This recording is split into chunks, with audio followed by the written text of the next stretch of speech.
खुदावन यीशु मसीह के ज़िंदा और जलाली नाम में आप सबों को जय मसीह की। Hallelujah, shalom, praise Lord. मैं परमेश्वर का धन्यवाद देता हूँ कि उसने मुझे अपना ये ज़िंदा और जलाली वचन आप सबों तक पहुँचाने का अधिकार दिया है। और आज का जो हमारा वचन है उसका टॉपिक बड़ा गंभीर होने वाला है। आज मेरे प्यारों, मानव जाति के अंदर और आध्यात्मिक जगत के अंदर ये बड़ा इम्पोर्टेंट विषय बना हुआ है। आज हर एक व्यक्ति, चाहे वो किसी भी धर्म का हो, किसी भी जाति का हो, किसी भी संस्कृति का हो, सभ्यता का हो, आज उसके मनों में ये प्रश्न बना हुआ है कि कौन लोग स्वर्ग जाएंगे और क्या मैं स्वर्ग जा पाऊंगा। जो लोग भी लाइफ आफ्टर डेथ के कॉन्सेप्ट पर बिलीव करते हैं, उनके अंदर ये बड़ा इम्पोर्टेंट चर्चा का विषय है कि कौन वो लोग हैं जो स्वर्ग जाएंगे।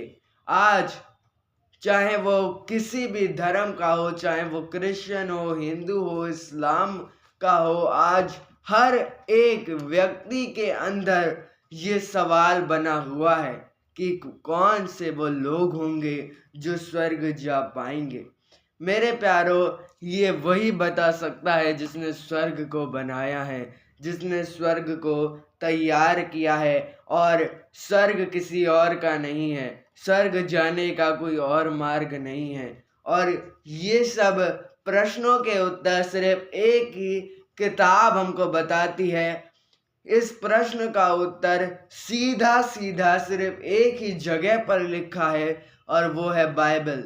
आप किसी भी अन्य धर्म ग्रंथ को पढ़कर देख लें, उनमें इतनी डिटेल से इन सब बातों को नहीं बताया गया है जितनी डिटेल से बाइबल हमको बताती है। क्योंकि बाइबल परमेश्वर का सच्चा कलाम है और ये परमेश्वर का खत है, परमेश्वर की चिट्ठी है जो हमें दी गई है। हालेलुया।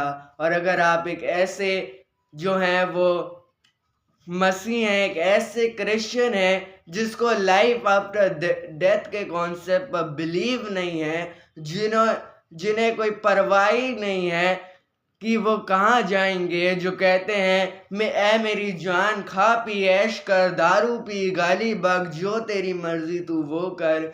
अगर आपको अपने आत्मिक जिंदगी की कोई चिंता ही नहीं है, तो आज का ये मैसेज मैं यीशु मसीह का नाम लेकर कहना चाहता हूँ। यीशु मसीह के नाम में आज का ये मैसेज आपके लिए एक आई ओपनर साबित होगा, तो कृपया इसको पूरा ज़रूर देखें। मेरे प्यारों, ये बात बताई गई है बाइबल के अंदर, बाइबल की सबसे अंतिम पुस्तक और उसके सबसे अंतिम अध्याय के अंदर। बाइबल का अंतिम अध्याय इस भेद को प्रकट करता है कि आखिरकार कौन वो लोग होंगे जो स्वर्ग जाएंगे और क्या कुछ ऐसे लोग भी पीछे रह जाएंगे जो स्वर्ग राज्य के वारिस ना होंगे। प्रकाशित वाक्य जो बाइबल की अंतिम पुस्तक है, बाइबल का अंतिम अध्याय प्रकाशित वाक्य अध्याय 22 और उसकी 14 और 15 आयत को मैं आपके सामने पढ़ना चाहूँगा। यहाँ पर लिखा है, धन्य है वे, वो ब्लेस लोग हैं, धन्य है वे जो अपने वस्त्र धो लेते हैं, क्योंकि उन्हें जीवन के वृक्ष के पास आने का अधिकार उन्हें जीवन के वृक्ष के पास आने का अधिकार मिलेगा और वह फाटकों में से होकर नगर में प्रवेश करेंगे। पर कुत्ते और टोने और व्यभिचारी और हत्यारे और मूर्ति पूजक और हर एक झूठ का चाहने वाला और झूठ का गढ़ने वाला बाहर रहेगा। हालेलुया। यहाँ पर परमेश्वर के वचन में हमें एक बड़ा अद्भुत भेद मिलता है। यहाँ पर परमेश्वर का वचन कहता है, धन्य है वे जो अपने वस्त्र धो लें, अर्थात वो लोग स्वर्ग में प्रवेश करेंगे जिनके वस्त्र धुले हैं। इस चीज़ को मैं एक एग्जाम्पल के साथ समझाना चाहूँगा। आप अपना एग्जाम्पल ले सकते हैं। मानिए आप किसी मैरिज में जा रहे हैं, किसी बर्थडे पार्टी में जा रहे हैं और किसी जो है वो आप फंक्शन के अंदर जा रहे हैं। आप कुछ भी इमेजिन कर सकते हैं। आप वहाँ जा रहे हैं और रास्ते में आपका पैर कीचड़ में पड़ जाए और आप फिसल जाएं और आप कीचड़ में गिर जाएं और आपका नया जो सूट बूट होगा वो कीचड़ से सन जाए, तो क्या आप ऐसी अवस्था में उस मैरिज हॉल के अंदर, उस फंक्शन की जगह के अंदर जाने की हिम्मत कर पाएंगे? क्या आप उसी मैली कुचैली दशा में, आपके कपड़ों के ऊपर कीचड़ सनी हुई है, क्या आप वैसी दशा में जो है उस फंक्शन की प्लेस में जाएंगे? इसका जवाब आप कहेंगे बड़ा ऑब्वियस है, और आप कहेंगे ज़रूर, मैं ऐसी अवस्था में कैसे जाऊंगा? भला मैं एक मैरिज फंक्शन में, भला मैं एक फंक्शन के अंदर एक ऐसे गंदे कपड़े में क्यों जाऊंगा? उसके लिए ज़रूरी है कि मैं जो हूँ वो अपने वस्त्र धोऊं, एक नया साफ सुथरा कपड़ा पहनूं और फिर जाऊं। तो मेरे प्यारो, सवाल ये है, जब आप एक मामूली सी शादी के अंदर जाने के लिए इतना सिंसियर हैं कि आप अपने वस्त्र धोते हैं, आप अपने कपड़े साफ करते हैं, जाने से पहले कुछ लोग देखते हैं कि कोई दाग तो हमारे कपड़े के ऊपर नहीं है, कई लोग हमारे कपड़े के ऊपर देखकर हमारा मजाक न उड़ाने पाएं कि हमारे कपड़ों के ऊपर गंदगी लगी हुई है। जब आप एक मामूली से मैरिज फंक्शन के अंदर जाने के लिए इतना सिंसियर हैं, तो जब बात स्वर्ग राज्य की आती है, जब बात पवित्र से भी पवित्र, होली से भी होली स्थान में, प्लेस में जाने की आती है, तो मैं और आप इतना कंजूस क्यों हैं? मैं और आप कभी भी सोचते ही नहीं हैं आपकी आध्यात्मिक जिंदगी क्या चल रही है।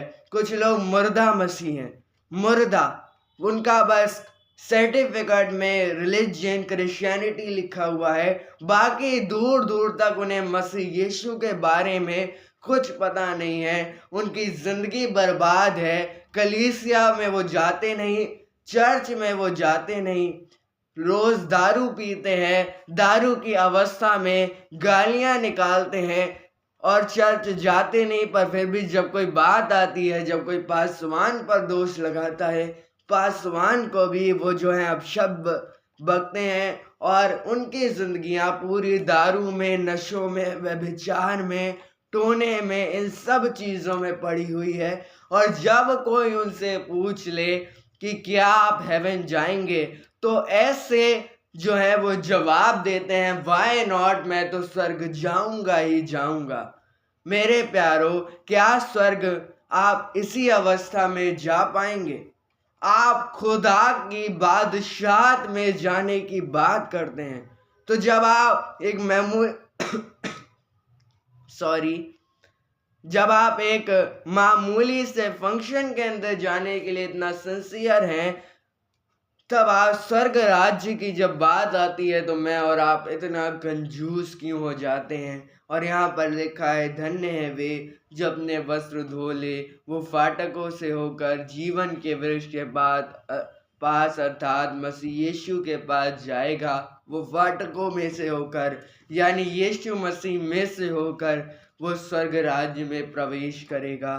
पर अगर आपकी आध्यात्मिक जिंदगी एकदम बर्बाद है, अगर आपको कोई परवाह नहीं है, आप कहते हैं ऐ मेरी जान खा पी और ऐश कर, किसने देखा मरने के बाद क्या होना है, इस दुनिया में ये सारे सुख हैं, तो मेरे प्यारो, आप स्वर्ग नहीं जाएंगे। आपको मरने के बाद एक सिंगल मौका नहीं मिलेगा। मेरे प्यारों में एक पास्टर साहब की गवाही सुन रहा था। उन पास्टर ने बताया था जब उन्हें स्वर्ग का एक दर्शन प्रभु यीशु मसीह ने उन्हें दिखाया, तो उन्हें उस दर्शन में एक बात को जो है वो अपनी इन आंखों से नोटिस किया कि जो नरक में लोग हैं, जो नरक में यानी पीड़ा की जगह में जो लोग हैं, वो चिल्ला चिल्ला कर खुदा की दोहाई देते रहते हैं, वो हर समय चीखते रहते हैं, खुदा के सिंहासन तक अपनी आवाज़ पहुंचाने की कोशिश करते रहते हैं कि ऐ मेरे यीशु एक मौका दे दे। उन्हें इतना कष्ट होता है उस जगह पे कि वो चिल्लाते रहते हैं, ऐ मेरे खुदा एक मौका मुझे दे दे, एक मौका दे दे, मैं जो हूँ वो अब कोई गलती नहीं करूँगा। पर मरने के बाद उनको एक भी मौका नहीं दिया जाता, क्योंकि परमेश्वर का अनुग्रह का हाथ, बेदारी का समय अब जा चुका है। अब उनको कोई दूसरा चांस नहीं दिया जाता। इसलिए बेदारी का समय अब है, जब आप जिंदों की ज़मीन पर हैं। आज अपने मैले कुचैले वस्त्र को उठाएं, धोएं, यीशु मसीह का लहू उस पर लगाएं, वॉशिंग पाउडर यीशु मसीह के लहू का उस पर लगाएं और तैयार हो जाएं यदि आप स्वर्ग में जाना चाहते हैं। और जो अपना वस्त्र धोएगा वही स्वर्ग में प्रवेश करेगा। पर आगे क्या लिखा है?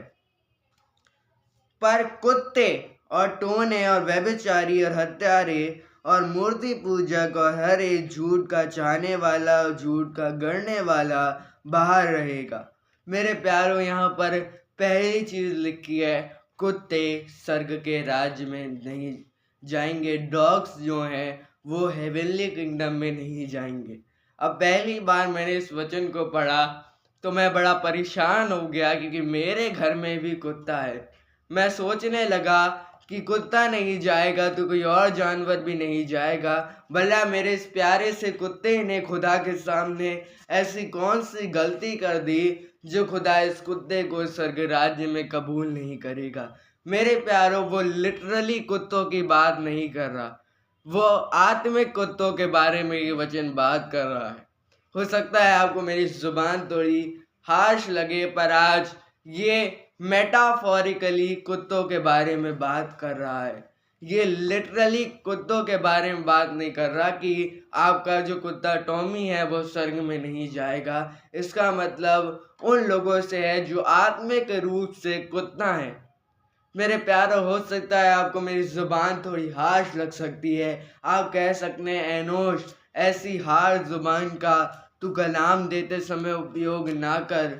पर मेरे प्यारो, यही बाइबल की सच्चाई है। आज बहुत से मसीह आत्मिक रूप में कुत्ता हैं, और मैं आपको कुत्ता नहीं कह रहा। मेरी इतनी कोई मजाल, कोई हैसियत नहीं है। बाइबल बताती है कि कुछ लोग आत्मिक तौर पर कुत्ते हैं। मेरे प्यारो, कुत्ते के बारे में एक बड़ी इंटरेस्टिंग चीज़ होती है। बाइबल में इस चीज़ को लिखा है, कुत्ता अपनी छाट को खाता है, यानी अपने उगले हुए को कुत्ता खाता है। मेरे प्यारो, अभी मुझे वो वचन जहन में नहीं आ रहा है जहाँ पर ये बात लिखी है। जब मैं इस वीडियो की एडिटिंग कर रहा हूँगा उस टाइम पर मैं आपको डिस्क्रिप्शन में ये वचन प्रोवाइड कर दूंगा, या वीडियो के आसपास आपको लिखा हुआ मिल जाएगा, वहाँ से आप बाइबल में पढ़ सकते हैं। पर मेरे प्यारो, ये बात लिखी हुई है कि कुत्ता अपनी छाट को खाता है, यानी वो अपने उगले हुए को खाता है। यदि कोई पेट लवर है, कोई डॉग लवर है, यानी सही में वो लिटरल कुत्तों से प्यार करता है, वो जो है वो डॉग लवर है। और डॉग लवर होना कोई बुरी बात नहीं है। मैं भी जो हूँ, मुझे भी कुत्ते पालने का बहुत टाइम से शौक़ रहा है।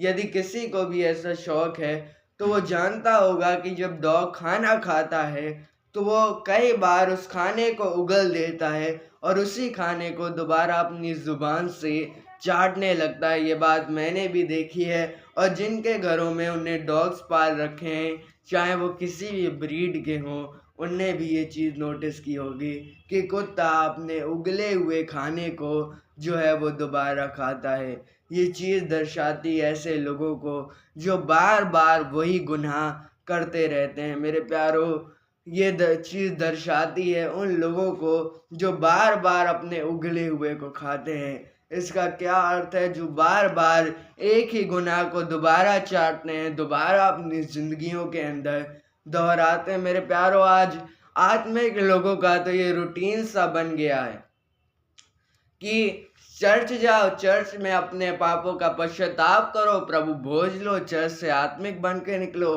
संडे तक ऐसी बाइबल स्टडी उनकी चलती है, संडे को वो ऐसे आध्यात्मिक होते हैं कि उन्हें हिंदी में जय मसीह बोलना आता है, उन्हें हिब्रू में ग्रीट करना आता है, उन्हें दुनिया की हर लैंग्वेज में आत्मिक शब्द आते हैं, और ऐसे ऐसे आत्मिक शब्द वो बोलेंगे कि आपके जहन में नहीं घुसेगा भाई ये बोल क्या रहा है। पर जब संडे निकलेगा, मंडे टू सैटरडे उनकी जिंदगियों को देखो, वही दारू पिएंगे। और तब वो लोग जो संडे को आत्मिक शब्द बोल रहे थे, जो शालोम बोल रहे थे, जो प्रेज द लॉर्ड बोल रहे थे, वही लोग जो हैं वो अपने मुंह से गंदी गंदी गालियां निकालते हैं, और ऐसी ऐसी गालियां जो आपने कभी सुनी भी नहीं होंगी। हो सकता है ये वचन आपको हार्श लग रहा हो, पर मेरे प्यारो ये मेरे शब्द नहीं हैं, ये परमेश्वर के वचन की सत्यता है, उसके वचन के भेद हैं जो मैं आपको बता रहा हूँ। मेरे प्यारो ऐसा ना करें, कृपया एक तरफा रहें, जो है एक तरफा परमेश्वर से मोहब्बत करें। अगर आपने कोई गुनाह का पश्चाताप किया है तो यीशु के लहू की जय बोलें और उस गुनाह को दोबारा ना दोहराएं। आत्मिक रूप से कुत्तों का जीवन आप ना अपनाएं। मेरे प्यारो, परमेश्वर ने आपको दोबारा अपने उगले हुए को खाने की ताकत नहीं दी है। परमेश्वर ने आपको खुदावन मसीह यीशु के लहू में गुनाहों को ओवरकम करने की ताकत दी है। दूसरी बात लिखी है कि और टोन है, जो लोग टोना करते हैं, ओझों के पास जाते हैं और व्यभिचारी और हत्यारे और मूर्ति पूजक और हर एक झूठ का चाहने वाला और गढ़ने वाला बाहर रहेंगे। मेरे प्यारो, पहली चीज लिखी है व्यभिचारी, अर्थात वो लोग जो भयंकर व्यभिचार के अंदर गिरे हुए हैं। और आज व्यभिचार एक ऐसा जो है वो हथियार है सॉरी, मुझे खांसी है तो थोड़ा इग्नोर करें इन चीज़ों को। और आजकल व्यभिचार एक बड़ा कॉमन पाप मेरे प्यारों होता जा रहा है, और व्यभिचार का एक टूल बन चुका है मोबाइल। मोबाइल में लोग गंदगियों को देखते हैं। पहले व्यभिचार इतना कॉमन पाप नहीं था। व्यभिचार को लोग खुले रूप से प्रकट नहीं करते थे। गंदी फिल्में कॉमन नहीं थी, वो बड़ी अनकॉमन, बड़ी रेयर होती थी। पर अब मेरे प्यारो, ये चीज़ें इतनी कॉमन हो चुकी हैं कि छोटे छोटे 5-10 साल के बच्चों को भी, जो है मैं आपको सच बता रहा हूँ, उनके अंदर भी व्यभिचार पनप रहा है। मैंने अपनी आंखों से देखा है। उन बच्चों को गर्लफ्रेंड बॉयफ्रेंड की बातें करते हुए देखते हुए वो व्यभिचार के बारे में खुले रूप से बातें करते हैं। अब आप सोचिए, एक 10-12 साल के बच्चे को भला इन सब चीज़ों से क्या लेना देना हो सकता है, पर इसके बावजूद भी आज इतने भयंकर रूप से हमारी सोसाइटी के अंदर अडल्ट्री फैल रही है। परमेश्वर ने मौका दिया तो व्यभिचार के ऊपर भी एक अलग से संदेश बनाएंगे। अभी इतना समय नहीं है, तो दूसरी चीज़ के ऊपर जाते हैं। और हत्यारे, यानी वो लोग जो हत्या करते हैं, और हत्या कई बार जो है वो मुंह से भी होती है। आप किसी के चरित्र की हत्या कर देते हो। हत्या का मतलब बदनामी भी हो सकती है। मेरे प्यारो, यहूदी सेजेस इस बात को बताते हैं, जो सेजेस यानी यहूदी संत, यहूदी ज्ञानी पुरुष इस बात को बताते हैं कि किसी के बारे में बुरा बकना, किसी को जो किसी की बदनामी करना, यानी उसके चरित्र की हत्या होती है, और वो भी यहोवा की दृष्टि में, परमेश्वर की दृष्टि में हत्या के पाप के अंदर गिना जाता है।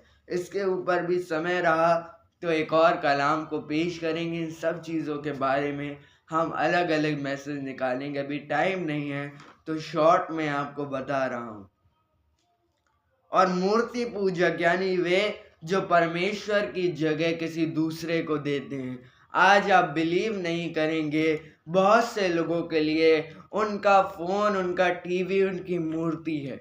मुझे तो कभी कभी ऐसा लगता है किसी दिन ये लोग अगर चर्च में भी फ़ोन को लेकर के आ गए और फ़ोन को जो है वो फ़ोन की जय चर्च के अंदर बोलने लगे, जय फ़ोन बाबा की, ऐसा भी वो बोलने लगे, तो मुझे हैरानी नहीं होगी। क्योंकि आज ये फ़ोन परमेश्वर में परमेश्वर की जगह ले रहा है। आज बहुत सारे लोग अपनी भौतिक चीज़ों के लिए जो हैं वो इतने परेशान हैं। आज उनकी भौतिक चीज़ें उनकी ज़िंदगियों में जो हैं वो परमेश्वर की जगह ले रही हैं। और फिलहाल शॉर्ट में बता देना चाहता हूँ, मूर्ति का अर्थ है कोई भी ऐसी चीज़ जो आपकी ज़िंदगी में खुदावन की जगह ले, वो मूर्ति है। परमेश्वर ने मौका दिया तो इसके बारे में भी, इन सारी चीज़ों के बारे में, हत्या के बारे में, मूर्ति पूजा के बारे में, ये क्या है, इन सब चीज़ों में डिटेल शॉर्ट मैसेजेस मैं इस चैनल पर बनाऊंगा। फ़िलहाल आप ब्रीफ में समझ रहे हैं, समझिए और डिटेल में जानना है तो इन सब चीज़ों के बारे में मैं वीडियो बना दूंगा। और झूठ का चाहने वाला, यानी जो झूठ बोलता है और झूठी गवाही देता है, जो झूठ का गढ़ने वाला है, वो जो है वो स्वर्ग राज्य से बाहर रहेगा। तो मेरे प्यारों, मैं आशा करता हूँ आज का ये मैसेज आपको पसंद आया होगा। वीडियो वैसे भी बहुत लंबा हो चुका है, मैं इसको और अगर खींचूंगा तो लोग जो हैं वो सुनना नहीं मांगेंगे। इसीलिए मैं इन सब चीज़ों के बारे में डिटेल में वीडियो बनाऊंगा कि मूर्ति पूजा क्या है। टोने के बारे में मैं वीडियो बनाऊंगा जो मसीहों के अंदर फैला हुआ है। व्यभिचार के बारे में भी मैं वीडियोस बनाऊंगा और आपको 10-10 मिनट के अंदर 10-10 मिनट के 12-12 मिनट के वो वीडियोस होंगे और उनके अंदर आप इन सब पापों के बारे में डिटेल में जानने पाएंगे। फिलहाल के लिए हमने सीखा है वस्त्र धोने के बारे में और अपने आप को खुदा के सामने पाक करने के बारे में। मैं आशा करता हूँ इस संदेश के द्वारा खुदा ने आपसे बात की होगी। खुदा आपको बहुत बरकत दे, पिता पुत्र और पवित्र आत्मा के नाम पर आमीन। जय मसीह की। हालेलुया। Praise the Lord.